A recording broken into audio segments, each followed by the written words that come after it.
Kisah kembali berlanjut. Manajer Liu bercerita keputusan tepat kalau Zhuang meninggalkan pekerjaannya di Pegadaian. Lalu mata giok yang Zhuang pecahkan saja ternyata tidak perlu ganti rugi. Zhuang teringat kejadian waktu itu ketika matanya terluka karena serpihan kacamata giok yang merupakan peninggalan masa dinasti Qin. Itu tahun berapa? Cari aja di Google. Lalu Zhuang menghubungi Mia dan menanyakan tentang kejadian di Pegadaian. Apakah masih ada barang bukti mata gioknya? Zhuang ingin melihatnya, kali aja bisa membantu. Namun Mia bilang kalau dirinya sudah membawa pecahan mata giok itu ke kakek Gu dan dia tidak menemukan apapun. Kakek Gu hanya bilang kalau mata giok itu merupakan sepasang. Lalu Zhuang memohon dan akan membelikannya seblak kalau dia membolehkan untuk melihat mata giok itu. Kemudian Mia pun akan mengusahakannya. Zhuang mengajak Paman De ke toko Ryun. Namun di depan tokonya sudah ada Bos Hao. Mereka ngeteh bersama di teras rumah Zhuang. Bos Hao memuji Paman De yang terkenal karena dia adalah legenda di barang antik,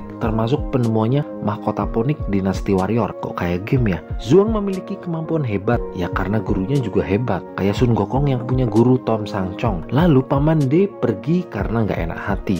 Kali aja ada urusan penting antara Bos Hao dan Zhuang. Itu baru namanya etika. Zhuang bercerita kalau Paman De sebenarnya mendapat undangan untuk mengisi ceramah, namun dia sudah lelah dengan kegiatan reparasinya. Bos Hao mengutarakan tujuan datang selain berterima kasih. Dia juga memberikan hadiah, yaitu mengajaknya pergi dengannya ke Kiev. Kiev itu mana coba tebak? Itali, Prancis, atau Yunani? Yap, betul, Ukraina. Karena di sana banyak peluang bisnis giok besar. Namun Zhuang tidak mau karena tidak mau punya uang terlalu banyak. Lah kok aneh? Akhirnya Zhuang diajak ke Myanmar untuk menjadi konsultan batu giok di perusahaan keluarga Qin di acara lelang batu. Namun Zhuang tetap menolaknya dan ternyata Nona Qin sudah ke Kiev lebih dahulu. Huang sedang berlatih menjadi pawang merpati karena sudah terlalu banyak uang. Lalu dia melihat Ji bersama lelaki lain. Huang bertanya, siapa lelaki itu? Dia adalah penggemar dan dia akan mengajaknya makan malam. Huang pun kesal karena dia juga siap melakukan hal-hal seperti itu. Jangankan makan malam, makan sahur saja akan dia lakukan. Akhirnya mereka pergi ke tempat laundry agar pikiran Ji jernih kembali. Lalu mereka pergi ke restoran yang mahal namun tidak murah. Huang menyewa satu restoran dan melakukan banyak hal seperti menyiapkan pemusik, roti, dan boneka. Lalu dia menegaskan dia wanita yang susah dikejar. Jadi Huang menyerah saja dan dia hanya bisa berteman, tidak lebih tidak kurang. Bilang aja nggak suka tak. Namun Huang yang pantang menyerah dan sedikit menggombal kalau dia akan selalu mengejarnya, selalu memujinya, bahkan hingga mulutnya lecet. Lelaki mah gitu kalau belum nyedot. Lalu dia memberikan cincin kepada Jia yang tadinya bilangnya nggak mau, lihat cincin langsung demen. Emang matre. Di rumah mereka berdansa. Kemudian Zhuang pulang dan Jia bertanya tentang cincin itu. Zhuang bilang itu palsu. Mendengar itu Jia langsung marah. Zhuang mencoba memeriksa pecahan mata giok yang dia pinjami oleh Mia. Lalu dia mengaktifkan mata dewanya.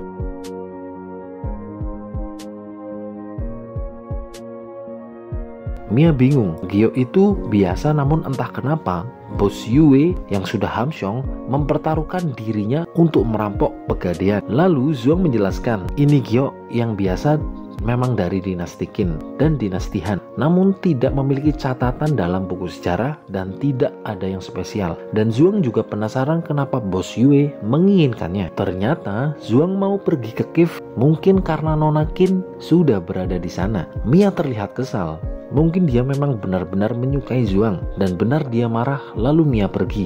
Mereka bersiap-siap mempersiapkan barang yang akan dibawa. Mia sedang dimarahi atasannya karena pekerjaannya kurang memuaskan dan melakukan pelanggaran.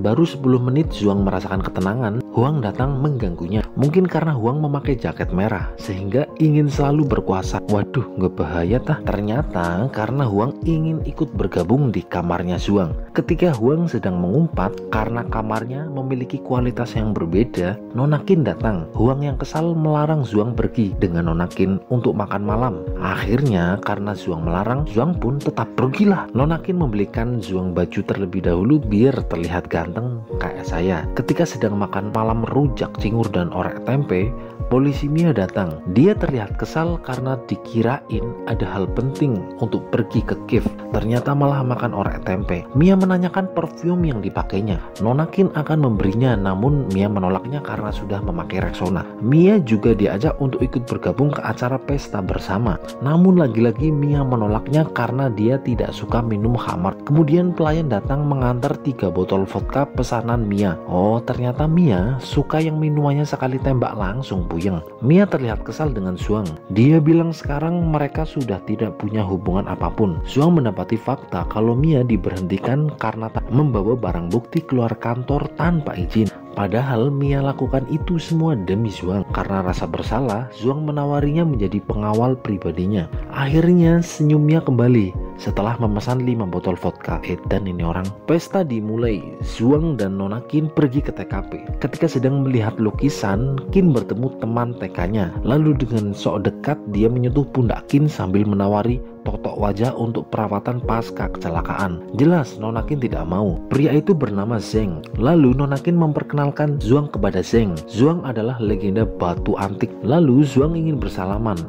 Zeng malah berkhotbah pamer pengetahuannya tentang lukisan dan mengejek Zhuang dengan harga lukisan ini hingga 40 juta US dollar. Kalau dirupiahkan dengan kurs dan melihat fluktuasi saham yang terjadi, maka sekitar 600 miliar. Omonganmu Bel gaya. Pesta segera dimulai. Huang sedang resah di hotel karena Zhuang juga belum pulang, karena dia harus bertanggung jawab dengan hubungannya dengan Zia. Peng menyuruhnya untuk konseling lewat michat saja dengan Zhuang. Huang dengan sok bilang perlu menggunakan otak untuk menjalin hubungan dengan wanita. Peng membalasnya, kamu juga menggunakan otak, kenapa belum dapat wanita? Cuaks. Pesta dimulai dengan minum khamar. Dengan gentle, Zhuang mengambil gelas milik Kim untuk menggantikannya. Karena sok, Zhuang pulang dengan keadaan mabok. Huang langsung bertanya, balasan apa yang harus dia kirim ke Jia agar dia memaafkannya. Zhuang menjawabnya, hehehe. Nona Kim melaporkan jalannya pesta. Tidak ada yang istimewa, hanya Zhuang yang menggantikan Nona Kim minum sampai mabok. Bos Hua ternyata punya rencana terselubung.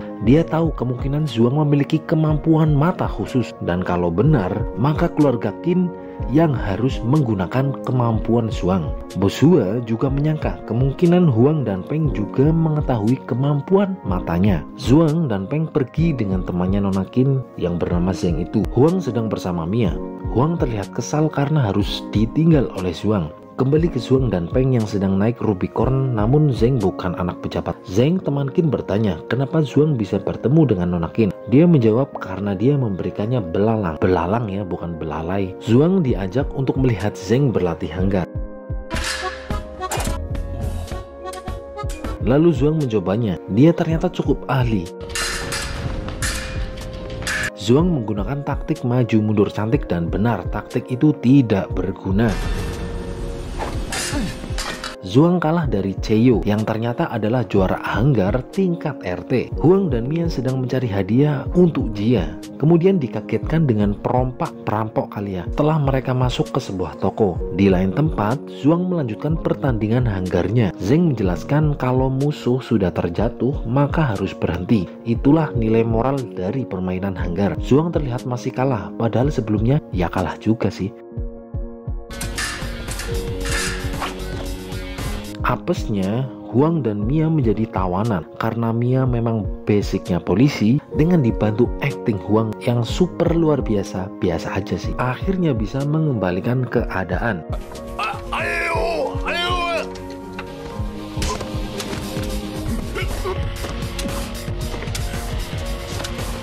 Zhuang babak belur ditusuk oleh Zeng. Namun Zeng melanggar peraturan yang dia omongkan sebelumnya karena dia menyerang Zhuang yang sudah jelas-jelas terjatuh. Zhuang terlihat marah, lalu Zeng mengatakan yang sebenarnya. Ternyata syarat ingin menjadi temannya harus memiliki BPKB Vario modif dan meninggalkan Nona Kim. Jelas Zhuang tidak mau meninggalkan Nona Kim, dan dia juga tahu akhir-akhir ini banyak rangka motor yang patah. Ini bahas apaan sih? Mia langsung mendapatkan ucapan terima kasih. Peng mendatangi Zhuang yang sedang lesu. Dia menghubungi Huang. Zhuang berbicara dengan Huang tentang kejadian tadi, namun Huang tetap tidak memberikannya solusi. Zhuang yang masih dongkol menantang Zeng lagi untuk bertanding karena tadi dianggap pelanggaran. Mia dan Huang sedang menuju kosan. Tiba-tiba datang teman-teman komplotan perampok yang tadi di toko. Mia lalu mengelabui dia punya pistol dan kemudian kabur.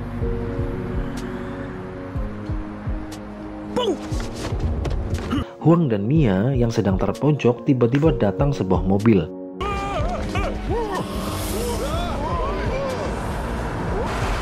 Di lain tempat, Zhuang bertanding hanggar lagi dengan Zheng. Terlihat keduanya sama-sama saling menusuk. Di tempat lain, ternyata mobil yang menolong itu adalah Nona Qin yang membantunya. Namun, Mia tidak mau terima bantuannya dan dia memberikan kembali Shokukannya ke Nona Qin. Kemudian Mia pergi.